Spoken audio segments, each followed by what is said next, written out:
তো hello guys, আবার তোমাদের সঙ্গে চলে এসেছি নতুন একটা ব্লগ নিয়ে। তো আজকে স্পেশালি কালকেও সরস্বতী পুজো ছিল, তো আজকেও সরস্বতী পুজো আছে। তো কালকে দেখে তোমরা সবাই জানো ওয়েদারটা সত্যিই খুব বাজে ছিল, এত বাজে ওয়েদার ভালো লাগছিল না, প্রায় দু তিন দিন ধরেই চলছিল। তো সেই জায়গায় তো ভালো লাগছিল না কিছুই।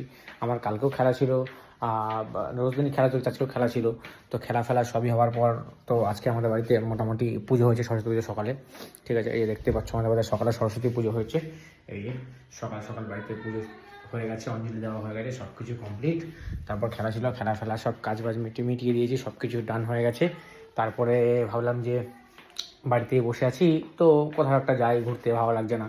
তো ওই জন্য বিরকে ফোন করলাম, ফোন করে ভাবলাম না একটু রাইড করে আসি হালকা পাতলা, তাহলে বেশ মজা লাগবে।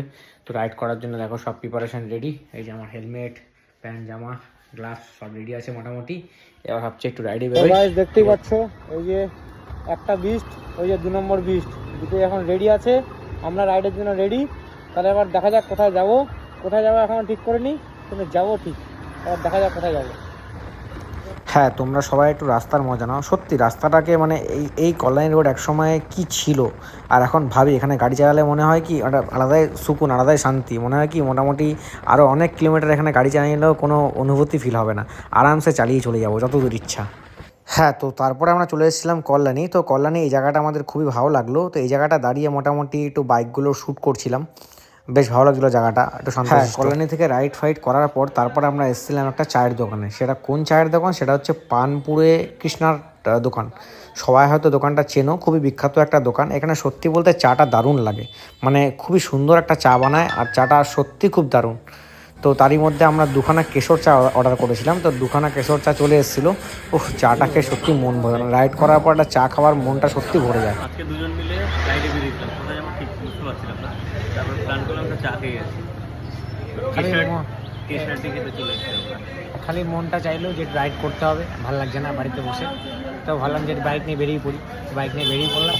কারণ কোথায় ঠিক ছিল না, একটু রাইড ফাইড করলাম। তারপর এখন আমরা এই যে কেশরটি খাচ্ছি। বুঝলাম চাটা কেমন লাগলো? দারুণ দারুণ, এর আগেও খেয়েছি, অনেকদিন পরে আসলাম এটা খেতে। বানপুর কেশারটি ফেমাস। হ্যাঁ, তারপরে চলে এসেছিলাম হচ্ছে আমাদের এটা নবাবগঞ্জ ঘাট। সত্যি বলতে এই নবাবগঞ্জ ঘাটটাকে এখন আর সেরমভাবে হয়তো যাওয়া হয় না। ছোটোবেলা থেকে প্রচুর আড্ডা, প্রচুর ঘোরা, প্রচুরবার এখানে এসেছি। এখানে আসলে একটা মনটা সত্যি শান্তি লাগে। তো বাইক কেনার পর যাওয়া হয়নি। বিপ্লব আজকে বলছিল যে ভাই সত্যি বাইকটা কেনা হয়েছে, একবার কিন্তু নবাবগঞ্জ ঘাট যাওয়া হয়নি। তো ওই জন্য আজকে সত্যি বলতে নবাবগঞ্জ ঘাটটায় গেলাম, চা ফা খাওয়ার পরে বেশ ভালো লাগলো অনেক দিন পর গিয়ে। সত্যি ঘাটটা সত্যি আমাদের খুব ভালো লাগে, অনেক স্মৃতি আছে এই ঘাটের মধ্যে আমাদের।